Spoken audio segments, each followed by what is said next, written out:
This is a recorded presentation from our WordPress Meetup for WordPress St. Petersburg at the Suncoast Developers Guild. Please allow me to introduce Charles Arnold for his presentation of Writing Persuasive Content for the Web. Thank you. My name is Charles Arnold. I'm happy to be here. Thanks, Jim, for the great introduction. Thanks to the Suncoast Developers Guild for this beautiful facility that we have, Jim, for arranging it. Let me introduce myself. I started my career in journalism, moved to Sarasota, and took up copywriting, advertising copywriting. I worked for about 10 years, ended up with a business-to-business advertising agency, and our clients included municipal services, packaging, machinery, banking, kind of really technical business type businesses. Well, when the agency crashed and burned, I learned that our packaging machinery client needed a technical writer. And I went and talked to them and since I was familiar with their product line, they thought that qualified me to be their technical writer, so they hired me. And anyhow, I really love copywriting. It is a job I think that I enjoyed the most and had the most fun at.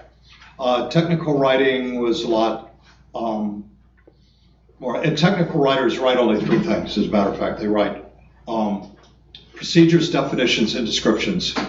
That's pretty much it. That pretty much is the technical writing task in a nutshell. Could you say that again? What do they do? Descriptions, definitions, and procedures. So I'm going to take you through a little rundown based on what I learned as a technical writer and as an advertising copywriter, and apply that to the web, to developing content for the web. And here's an overview, a little summary of the topics that we plan to touch on, which is a critical question before you start. What do you do before you even sit down? It's good to get your ducks in order. SEO from a writer's perspective. Writers have a much different opinion from the SEO folks, geeks, the SEO geeks, I think you would call them in the world. From a writer's perspective, it's not actually that big a deal. It's useful in many ways, which we will, we got a late one in here. Bob, come to the front. We saved a chair for you, or on the stool in the back. Oh yeah, that one is open, I'm sorry. Okay. This is Bob. I have to behave as I say, he's a friend of mine.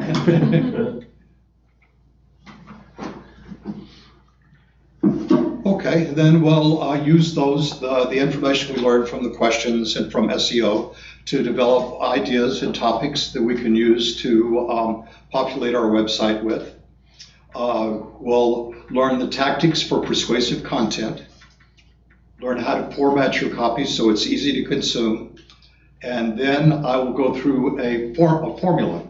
The formula is something you can use or not use. It's widely used in articles from 500 to 2,000 words. So I'll show you, we'll break that down. I'll show you where each component fits into the overview, to the fabric of those. And then we'll take a look at a website and do a case study and review it for persuasive content. See how actually good a job they do selling their products. Okay, the critical question as a writer, and always first, is who are you talking to? And when you're talking to customers, potential customers, perhaps it's different from the current customers. You could be talking to a trade or an industry.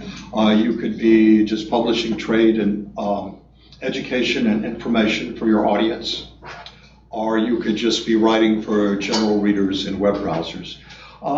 Typically, in persuasive content, we specialize it. The difference between these, I think, is the level of detail that you present and the type of language that you use. Obviously, if you're talking to a trade or an industry, you can use more jargon than you would with a general audience. For SEO, as I mentioned, that you can just go nuts looking at all the SEO technologies that are available. Your head could spin with all the extensive descriptions, long tail keywords, trends.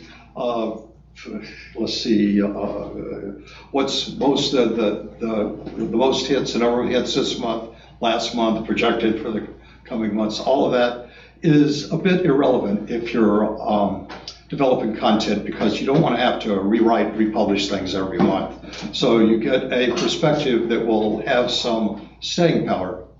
But the goal of this is to work the SEO, work your keywords into the tapestry of your article, not structure your articles for the keywords. That just does not work. And the goal of all SEO is to find the right type of customers, to attract the right type of customers. Questions you could ask is,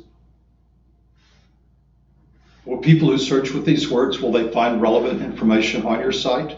Will they be happy with what they're looking for? Will they be happy with what they sign? And will these customers, these readers, meet your financial rewards and goals? Okay, I think the best place to start with SEO search is just plug a few terms into the search engine. That has a lot of advantages. You get instant results, it's free, you can use it as much as you want. It has some value. You can check out who has the organic results, which are the non-paid ones, which are the ones selected by the search engine algorithm, and which ones are paid. Who's buying which keywords or what results. You can check find out who your competition is there, how well they're doing with their search engine results. And you can also check on Amazon, Etsy, eBay, and as always, long tail keywords. Does anybody know what a long tail keyword is? A long tail, we got an answer in the back. Oh, I didn't know you wanted me to actually answer it. Okay. It's like I'd say it's like a phrase, as opposed to beer would be more like beer in Tampa might be a long tail. Do you realize it has a real definition? It has a definition. Yeah. A keyword of more than 3 words, of 3 words or more. Wow. Why don't they just call it a phrase? That'd be smarter. A key phrase. What's wrong with that? But those computer guys, they have to make everything difficult. And then another aspect of SEO are what are the related topics? What are the people who search this keyword? What else are they searching for? And that you get the related searches. And don't go crazy taking notes, folks, because we'll put the slides on Meetup and on our website afterwards so that you can actually pay attention to what Charles is saying. Okay, so, excuse me. What's the goal of doing keyword research at this level as it relates to writing? Pardon? What's the goal of doing keyword research? So say, are you trying to validate a business? Well, let me tell you what I tried doing this. I had a friend who is importing a product and is trying to sell those online, and I had a sample of it, but of course the gremlins got it the day I needed it. And it's a wrist mala. A mala is a kind of a dual purpose piece of jewelry. It has beads on it that if you practice Eastern religions, you count your mantras or your prayers on it. They have necklace ones with over 100 beads on it. They have wrist ones with fewer on it. And I searched on Amazon for this. And let's see if this is going to work. Okay. Here you go. That is what it's called. It's a wrist wallet. They come in a nifty little pouch with a drawstring on it. They have, adjustable, so you can put it on a large wrist or a small wrist. They're not incredibly expensive. They're typically made in shops in India and Nepal. I think Nepal is really a big place for malas. To his question about keyword early on is that I ran into that with my website. We're about tipping advice. And in the US, you call it tipping and tips and everything. Well, tipping is betting in other countries. And they won't search on that. They'll search on gratuities, which is not a keyword we would have used. That would probably be in a related search, wouldn't it? No, it's a keyword search. it's a keyword. Keywords are mainly used to ensure that your content or product is reaching the customers that you want. So these are people who are typically searching for like used car, or they'll say a Camaro used car, and they start drilling down, and it helps them get very specific, and it helps you return in Google search results to come up first or sooner in Google search results. So instead of being on the 5th page, if you didn't have a keywords that people are searching by, you may come up on the 1st page. Well, I think you've had some success with your keyword structuring and the structuring of the website. And I haven't had a lot of experience with this. I know from a writer's perspective that we would have, say, the wrist mala, the related searches where we have a 27 bead mala, which would be a wrist size. We would have rosewood men's wrist mala. And those are the type of topics where people who are searching this for this specific product would be searching for. And then you want to Now, your goal is to get your website at the top of the list. Well, it's to drive traffic to your website. And the sooner you come up in the Google search results, the better traffic you'll get. So, and going back to what he's saying, organic versus paid, your keywords will help you get better organic search. Yeah. Whereas if somebody has paid for AdWords, which you hear is Google AdWords, they paid for those, and that helps them move up. So they'll see ads. So really and truly, if you're writing an article, I'm not sure what your product is, but going back to what he's talking about, is the Tibetan mala. Right. The key word there is to know the words that people who are studying Mideastern religion would know to search on this. So you have to think more than just what Americans would use. Well, I will hit on that later. So I think you're absolutely right. Excuse me in the back. Okay, well, something she said. I'm sorry. It's okay. When you pay for advertising, the whole thing, it's not supposed to touch your organic listing rating, so to speak. Page is paid, and they do it by how much you pay. I don't think it has anything. They've said for decades. It doesn't do anything organic search. Yeah. You connected the paid results to organic, and I don't know if there's any synergy between that and it. There's no connection. However, they are related to each other, and you have to understand the difference between the two. You mean and how they SEO? work. Huh? As far as SEO goes? Yeah. They're related, and you have to understand it. Yes, they are different. Okay. Let's try to keep the questions if we can to a minimum, guys, so we can get through his content. No, I don't want to get into a debate about the purposes of SEO or what is the best SEO or how it affects anything, as that's not the really the purpose of this talk. The purpose of this talk is how you could use the SEO research to help you compose more relevant and important articles and help your potential customers and readers find your site. And also, in this point for this product, you can read the description to find out what your competition is up to. And with the related searches, okay, well, we're going to start here. The keyword, I did a keyword analysis with these tools right here. Moz Keyword Explorer is very popular.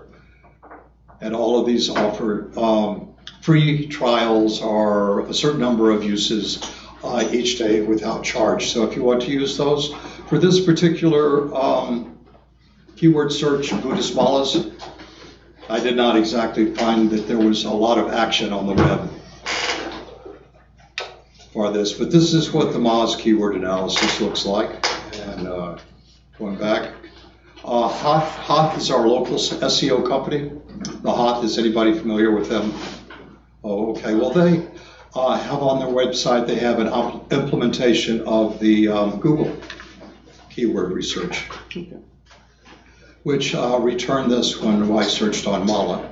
And see, you get a little more action out of this when you have 18,000 searches, which is still not a huge amount. You're not going to be driving millions of people to your website with these keywords. Let's take a look at Google Trends. So you could take a look at the trend line here. And again, where the most popular states are, which might be important in some context. But these are, of limited interest for developing content, I think. And I don't have Excel, so I couldn't try the Bing Ads Intelligence. But I have a lot of respect for the Excel plugins, and I think that one might be valuable. Then this is the one that is absolutely free, the word tracker, free 100 years. So you get a lot of permutations on those for not only interesting keywords to use, but different variations on these that you can work into your content. And so if you pay, you get to unlock more suggestions. 20 is not bad. Yeah. Okay. Let's see what's happening. Okay. In this particular case, for this particular product, I didn't really find any magic bullet that would allow me to structure articles that would attract thousands of people, but I did get some suggestions, some ideas about how to structure an article, how to different topics that I could hit on that would attract people who would possibly be interested in this particular product. And in this case, you should think outside the box. Think of people who are marginally interested in your product, who might be interested in it if they knew more about it, who might be curious to find out what it's about. And in this case, with the with the wrist mala, I was thinking that people who are traveling to the Himalayan regions might be interested in finding out what the native arts and crafts are, what the native jewelry is. It's a bit of a dual purpose ornament. It can be used for counting mantras, and it can be used for just decoration for jewelry. Students of Nepali and Tibetan cultures would be interested, perhaps mountain climbers. Every mountain climber wants to climb Mount Everest, which, as you may know, is in a Tibetan region of Nepal. The Buddhist Hindus, people who are interested in Buddhism and Hinduism in the U.S., would certainly have come in contact and be aware of these products and might be searching of it for their own. And then Nepali and Tibetan jewelry. And then as you begin to think about the different topics that would drive people to search for products like yours, you can ask, what are the trends in your industry? What are the influences? And of course, disruptors is always a popular one.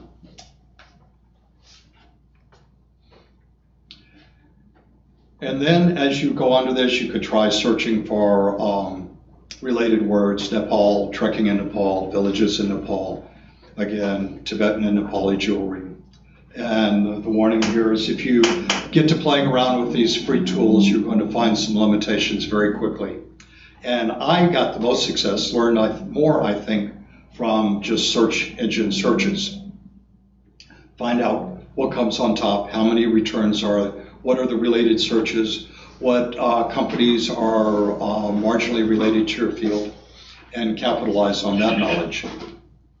And again, you might not find a magic bullet, and in fact, I did not find a magic bullet for this particular product, but I got a lot of ideas about topics and different ways to approach the generation of content for a website. Okay, once you have got an idea of your topics, we get around to building ideas for your website. The one is a bank of topic ideas, of content ideas that I really liked, which is, as you typically develop topics in a team situation and meetings, you can populate this and get ideas from different people in the company about their knowledge of your customers, what they're looking for, what they're interested in. You can find out popular content, ideas generated by content that is popular in your industry or in your topic. Ideas derived from your competitors. Ideas from customer suggestions. And points of pain is a very important one. Anybody who's been in IT development is familiar with points of pain. And then go ahead and refine those into ideas and headlines. Another one was an interesting idea that I came across was the hotspot topic generator. And this was a whole lot of fun. You'll love this. Let's see, you enter 3 nouns, and this is Bala Buddhist meeting. And then press the button, give me blog ideas. Is this a great idea or what? I mean, it does all your thinking for you. Okay, here's the ideas that it came up with. Think you're cut out for doing Mala?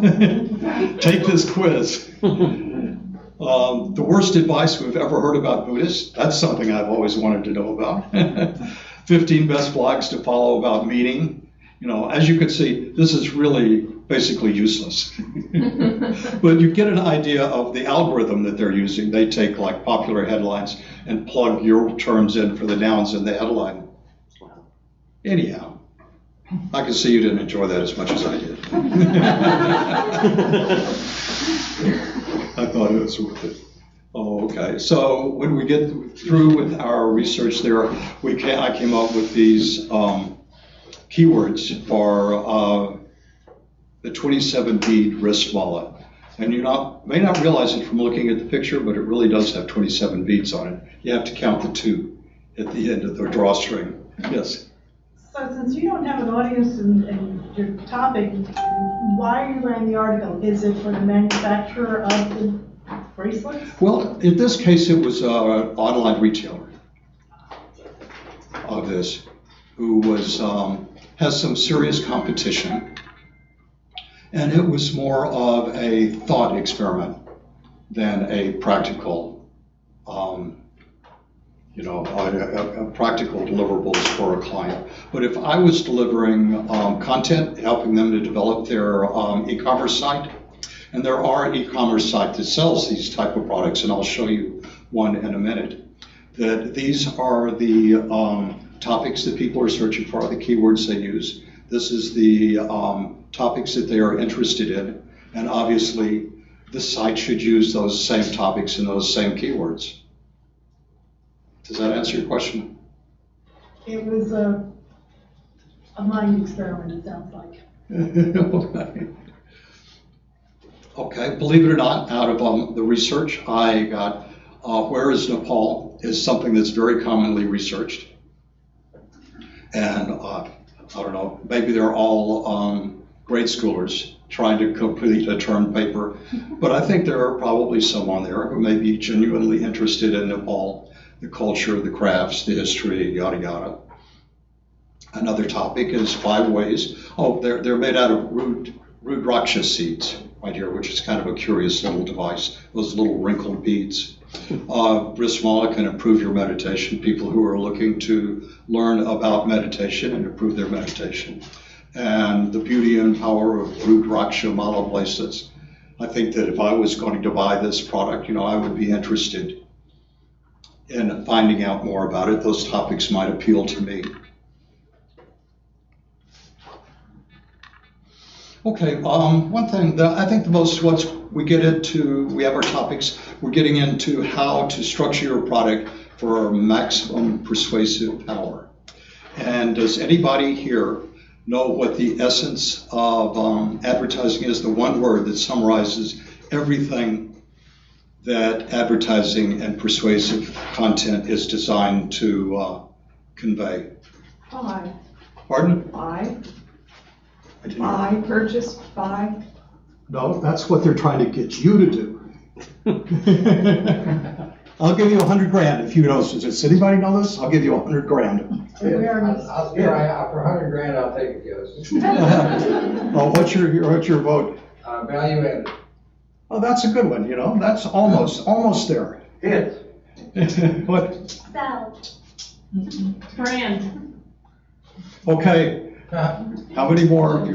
I think you're probably done. $100,000. Oh, 100. You're gonna have to eat these myself. Nice. We had some pretty good answers. Oh my God. Do I have any more? I think. Thank you, Lovell. And I'll just. The word I was looking for is benefits. Benefits. I want to tell you how my product will benefit you. Benefits, okay. With the goal that you will buy a brand might be a benefit, but that's not basic, Not all benefits are brands. All brands are possibly benefits, so. So this part right here is the strategies of persuasion are designed to teach you ways that you can convey benefits to all the people you are appealing to, the people who come to your website. And if you're trying to sell something, that the website is your salesman. The website should be able to convey benefits and convince your customer, the people who look at your website and read it, to purchase from you. Does that make sense? Okay, here's the strategies. Not all of these strategies are applicable to every situation that you have, but these are all good techniques for conveying benefits. The first one is repetition. Explain the benefits in several different ways. The other one is consistency. Consistency conveys integrity and implies integrity. And you might think that there's some discrepancy between repetition and consistency, but consistency could be anything, like using similar terms, similar formats, a similar tone, talking in a similar person, not changing terminology halfway through and forcing your people to learn a new terminology. Another one is social proof. This is why we see reviews and testimonials so commonly, is if you think somebody else has benefited from this product, then you will too. It gives it credibility. Comparisons, if you have a product that is not very familiar to your audience, you can compare it to something that they are familiar with and show how it is better. That implies also similar benefits, which they will be familiar with. And a very popular one we see in medical advertising is agitate and solve. If you can identify their problem and explain to people how you understand what their points of pain are, what their difficulties are, and how your product will help solve those problems, it shows that you have some empathy for them, that you understand your customers.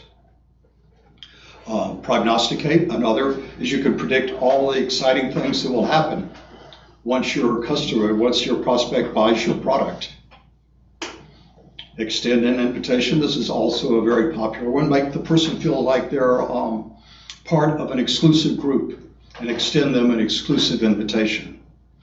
In reality, most exclusive invitations are not all that exclusive, but we don't tell them that. And even more strategies, you can add a sense of urgency. This is other one. This product will only be available for a limited time. You must order it now.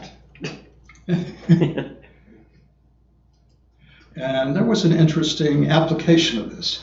This was a website that also sold little craft items, manufactured items in Nepal.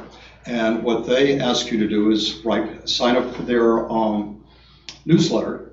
And when you signed up and submitted it, they sent you a little coupon that was good for 72 hours. I think this is an excellent application of the limited time offer. And I'm sure it has paid off for them. Another is to address objections. When you start talking to somebody, you can ask any salesman, and they will tell you that they know what kind of objections their prospect is going to raise with them, and they have answers ready for them. Let's see. Tell a story. As you know, with sales, we're really not convincing anybody. We're simply helping them to decide that we are right. This is a very important principle here, because people resist being sold to, resist being persuaded. But you can just help them make up their mind.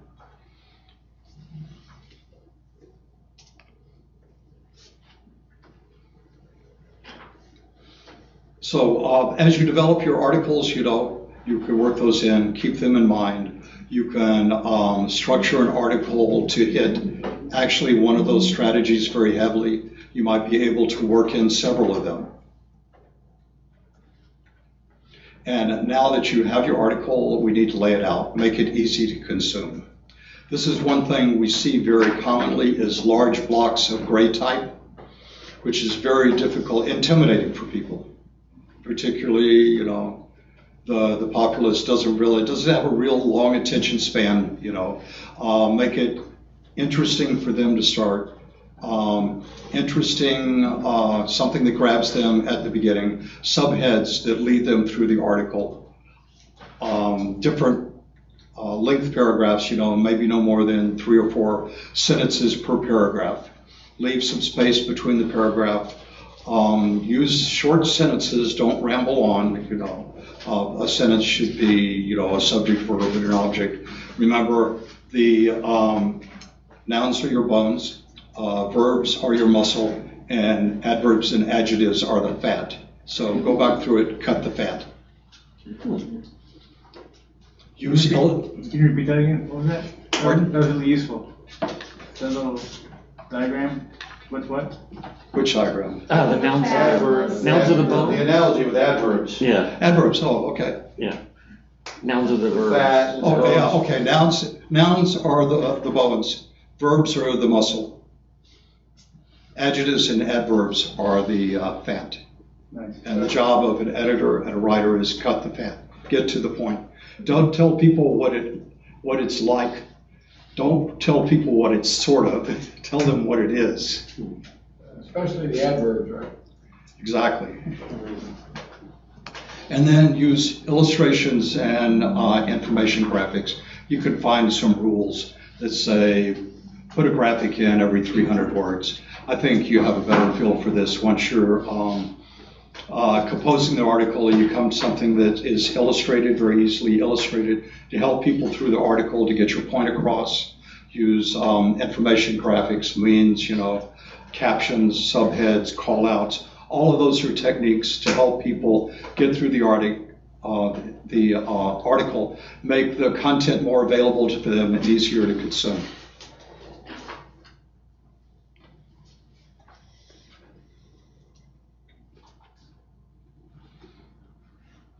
Okay, for making your case, once you get this, you have to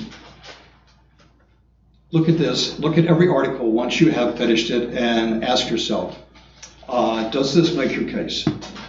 What are you trying to say in short, and does this article make that case? And explain it in sufficient detail so, the individual of average intelligence could understand it. So a good article will support your case.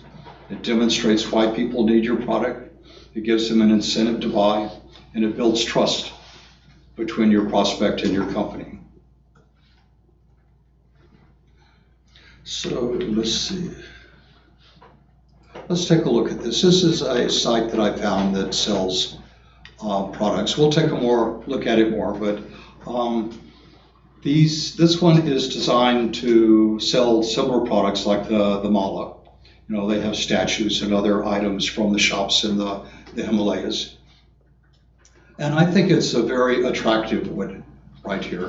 They have the home, the product list, the about us. You recognize this is actually quite standard for a website layout. The major graphic here, the focus graphic, is a slideshow that cycles through interesting, very nice photographs about it. The blog, featured articles.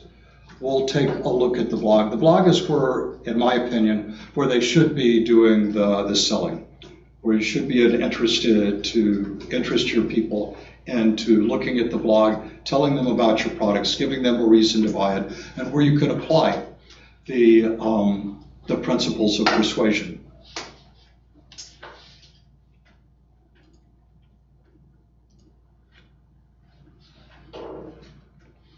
Okay, let's go through the way to lay out your article. Once we have the topic, we know the principles that we are working towards.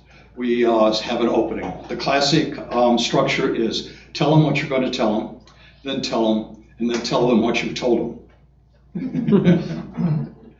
We have, principle do we have there? Repetition. Yeah. Okay, give them a good, strong opening. Start with a headline that makes a promise.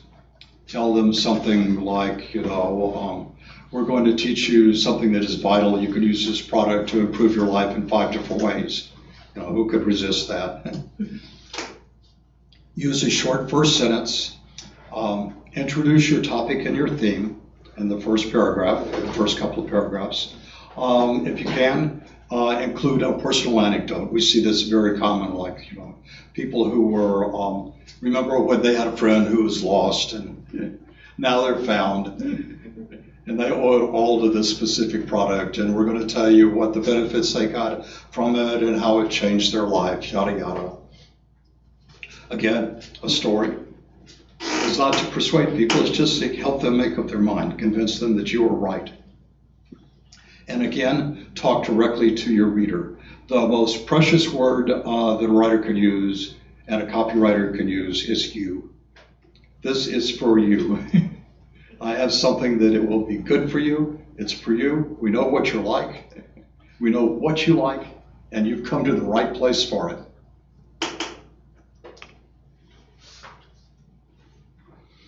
Okay, once you get finished with the relaying, establishing your theme, your main point, your benefits, you can segue to the most critical point. Lead with a why is always a good way to start it, to lead your people through it. To demonstrate your promise with text, photos, graphics, and so on. Include a data point. People love data. People love facts. It supports your product, your principle. Provide an example. And then always an important one is to give an action step. And the most popular sales close is, okay, now I've told you about those. Which one do you want? Do you want A or B?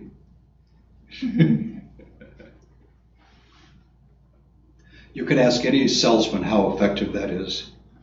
And if you have a secondary point, if you want to get into more information, use the same format. For that, you could just repeat this as long as you want. Okay, then once you get to the close, wrap it all up, bring it a full circle, give them a shot of motivation. It says, are you interested in looking at these products now? You can click here, go directly to our catalog. Or let's see, or click here to find a discount, to get a limited time discounts, which we have selected specifically for you. Use an engagement tool. Put a survey. I personally like surveys, particularly the kind you can vote, and they return you the results immediately. A chart is also good. Ask for feedback. Comments are great. And then once you get finished, an important step that improves any articles is go back to the beginning, rewrite the headline and the opening.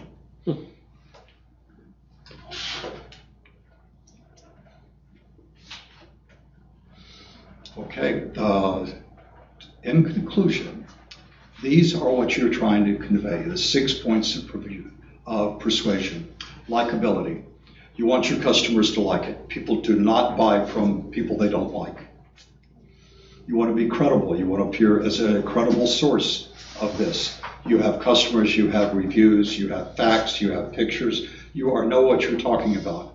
Authority, that you do have the experience to present this products, to deliver this service, as evidenced by all your satisfied customers, the great reviews that you have gotten. Authenticity. I think we know inauthentic things when we see it. People are very sensitive to that, and they will recognize it very quickly, and it will blow your whole sale. Everything you've tried to establish will be blown if you are not authentic. And reciprocity. I'm doing something for you, now you do something for me. Let's have a win-win situation. That is the classic deal, You don't have a deal unless both parties win. In my opinion, there is some debate about this, but. And then give them a sense of urgency. Show them how they can benefit by ordering soon. What is special about this time, what auspicious time that they happen to come to you, why they should take advantage of it. So let's go back, let's see, what did I do here? Okay.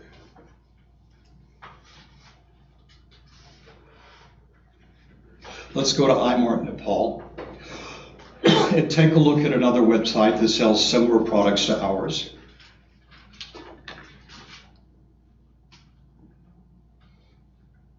And I thought this was really kind of nice. You know, you can look at the products, statues, wooden crafts, jewelry. The navigation is okay. I kind of wonder about this stuff up there. That seems extraneous. These is small. This is another type of mala. The different artifacts. This company actually has a pretty extensive selection of jewelry and crafts from Nepal, even musical instruments. And the essence of it all looked pretty good. About us is where they could be able to establish authenticity and credibility. And they began to get bogged down here. The lines are too long, the sentences are too long. They really do nothing to draw me into this. It's intimidating. Well, they do have some nice photographs. They list their associations, so they do a decent job of establishing credibility. Social responsibilities, there's a reciprocity type exercise there. And I would think that the blog would be the essence of theirs. And again, they have not, this is sort of an encyclopedia approach to it, which, you know, I don't really feel good about that. It's not persuasive, it's just informational. And if you don't happen to be interested in festivals celebrated in Nepal, why would anybody read it? And you get to the sentences. Being a multicultural company, there is so many festivals in Nepal. Albeit native, I find it difficult to keep track of why so many festivals, they say, seem to occur almost every Yeah, I'm already month. checked it. I'm already a I don't know. So you see, this is a competition. This would, I think, be a major competition to my friend who is trying to sell wrist malas. What do you think about this persuasive? You know, on the persuasive scale, it has some strengths, it has some weaknesses. It's attractively laid out. How often do they post to the blog? Yeah, that's since March 2018. And I looked at the reviews too, and it's like they're the same 6 people. Yeah, so our reviews. This is somehow they have managed to suck their reviews in from Facebook. Yeah. I had never seen this before. Yeah, but they're like the same person, but they're different posts or something of that nature. And I really like Pease Ducky. That's a very That's a great person. name. Pinky Zane. Pease Ducky.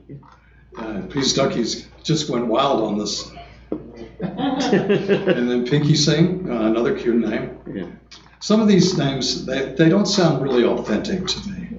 They found like somebody said, okay, gang, we need reviews. Everybody spend the morning writing reviews on Facebook. So this doesn't really add anything. In fact, this really detracts from the whole effort to sell these products.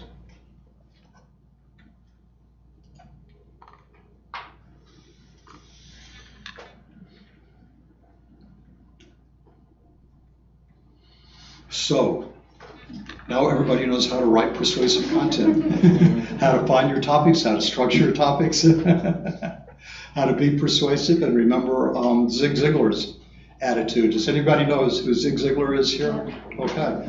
Why don't people buy from you? Bob, you know this.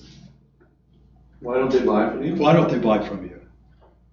Well, because you're not listening to their favorite radio station, which is WIIFM. You're trying to change the subject. No. They don't want it? They don't need it, they can't afford it, and they don't trust you. So the persuasive strategies, the persuasive strategies that I reviewed in this are all intended to overcome all of those objections. Convince them they need it. Convince them they need it, convince them they want it. Convince them they like you. Convince them they can afford it. Yeah, and that they like you. They're getting a hell of a good bargain, as a matter of fact, and you're a likable guy. Well, thank you for staying awake all the way through my presentation.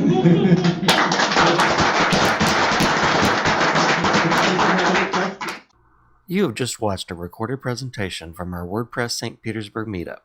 We meet twice a month on the first and third Tuesdays in downtown St. Pete at the Suncoast Developers Guild.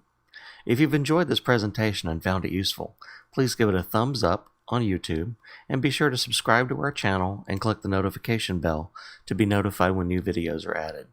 You can find out more about WordPress St. Petersburg at our website at tampabaywp.org and at our Meetup site at meetup.com/WordPress-St-Petersburg. Thanks.